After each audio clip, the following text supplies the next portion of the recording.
Welcome to my messy studio, everyone. My name is Mark, and I'm a professional artist and an art professor. And today we're going to cover what I think is an under-discussed aspect in pen and ink drawing, the paper. I'll talk about the ways in which paper can have an effect on a drawing, and then give you my paper recommendations. Let's get started. When it comes to paper choice, most pen and ink artists base their decision on four important qualities: whiteness, hardness, smoothness, and resistance to feathering. And because these are considered essential qualities, artists gravitate to papers such as this non-absorbent, smooth, brilliantly white surface made by Borden and Riley. While this paper is fantastic, it was designed for a very limited purpose, to be used with sharp metal nibs such as the superfine Crow nib, to make detailed black and white illustrations for reproduction. Crow nibs require a hard, smooth surface since the tines can catch, cross, and then splatter ink on textured or soft papers. And the brilliant white paper makes the image easy to reproduce, and also allows the artist to make corrections using white ink. However, if you're not using Crow nibs and creating precise black and white illustrations for reproduction, the paper options open up considerably because a very large number of paper types work perfectly well with pen and ink, their various properties conferring certain advantages over the standard white, smooth, hard, non-absorbent surfaces. So let's talk about those various properties and what those advantages actually are. The first property to consider is paper texture. While most papers made for pen and ink are very smooth, with the exception of sharp Crow nibs and delicate calligraphy nibs, most pens work great on textured paper. In fact, smooth paper is a fairly recent invention, only coming into common use in the middle of the 19th century. This means that the majority of Old Master drawings, the brilliant work of Michelangelo and Dürer, were done on papers with textured surfaces. And if you look at those pen and ink drawings, you'll see that the lines in them are slightly irregular, making them feel softer and less graphic. That is the main advantage of using textured paper. Lines put down on very smooth paper are sharp and clean, which can make a drawing feel cold and mechanical.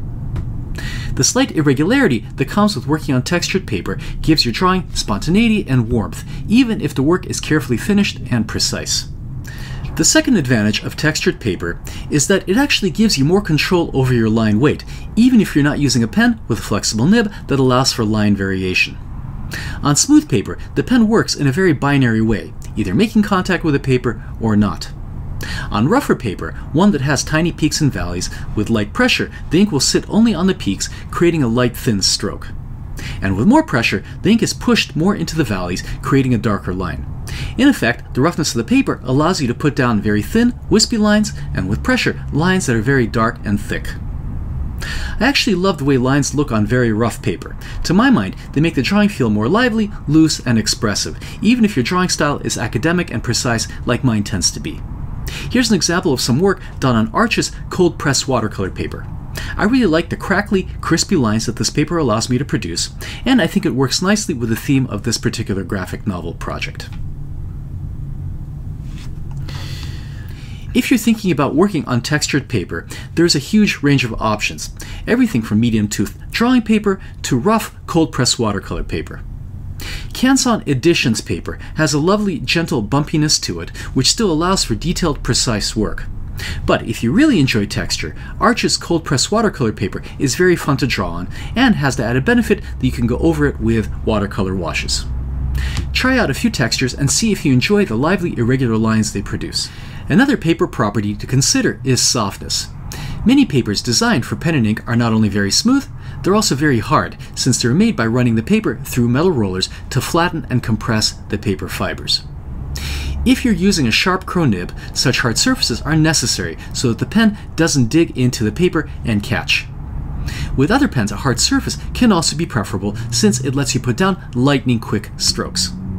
While this can be a good property, particularly if you have a trained, confident hand, I think many artists can benefit from slowing down.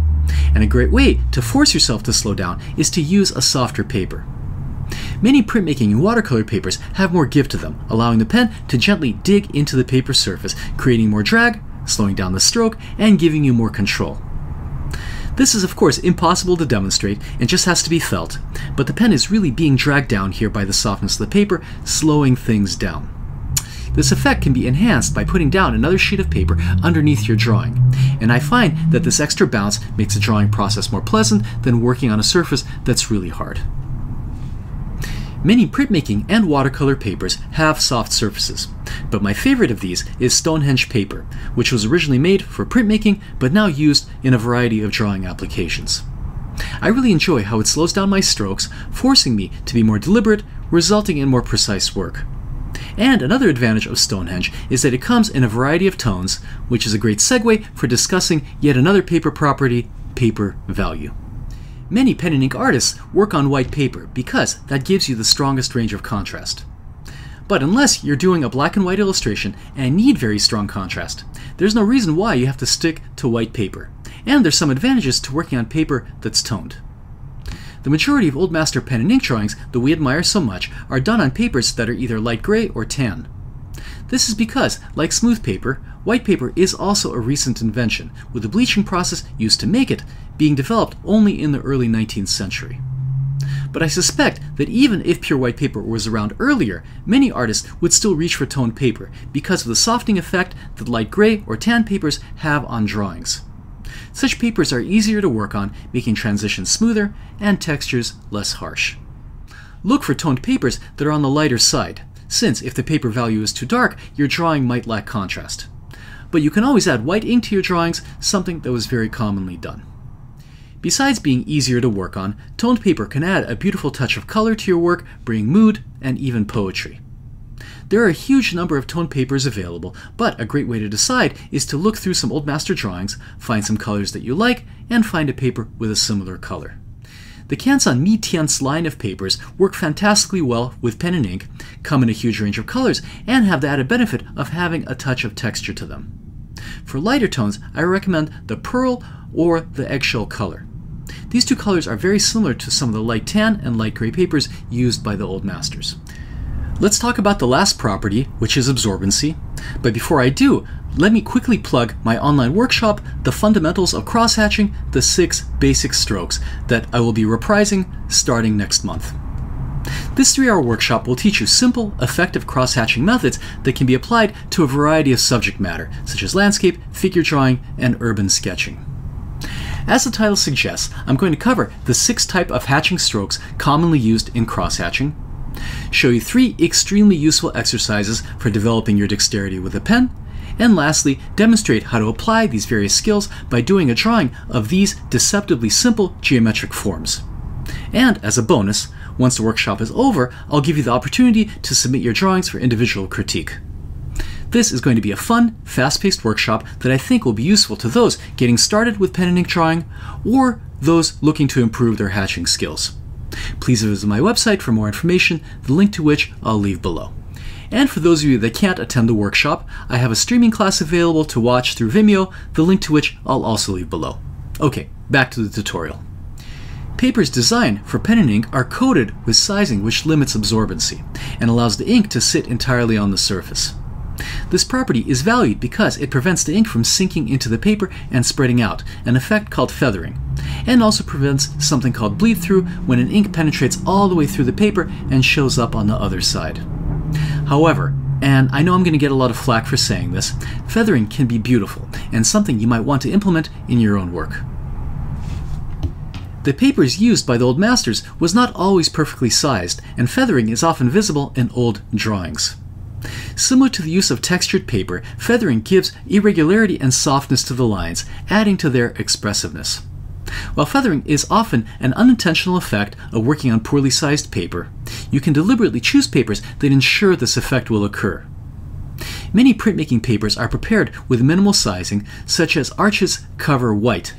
With this paper, the lines don't feather too much like they would on blotting paper or a paper towel, allowing you a degree of control. And the effect is very pretty, like an old print which is slightly smudged. This is why I used this paper for this graphic novel project, which was done in the style of old Soviet children's books.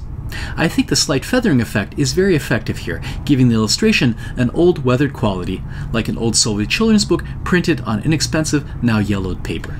To conclude, if you're constantly reaching for the same white, smooth drawing surface for every single project, you might be missing out on a huge range of possibilities and limiting your artistic growth. I've said this before, but it bears repeating. Artists must develop concurrently in 2 distinct directions. The first is to increase their understanding of the materials they're already using, and to perfect their skill in using them. The second is to explore other, potentially more effective ways of doing things. Experimenting with paper is an excellent way of branching out, particularly for those of you that have already done a lot of exploration with their pen and ink choices. Testing papers is time-consuming and expensive, of course, but some paper manufacturers or even paper wholesalers either give out or sell paper samples, which allows you to try a bunch of different papers quickly and inexpensively. Legion Papers, the maker of Stonehenge, sells quite a number of them, which can be ordered directly from their website. I hope you enjoyed this discussion on paper, and if you did, please subscribe, check out my many other videos on pen and ink materials and techniques, and stay tuned for many more. Thanks for watching, and hope to see you back in my messy studio very soon. Bye for now.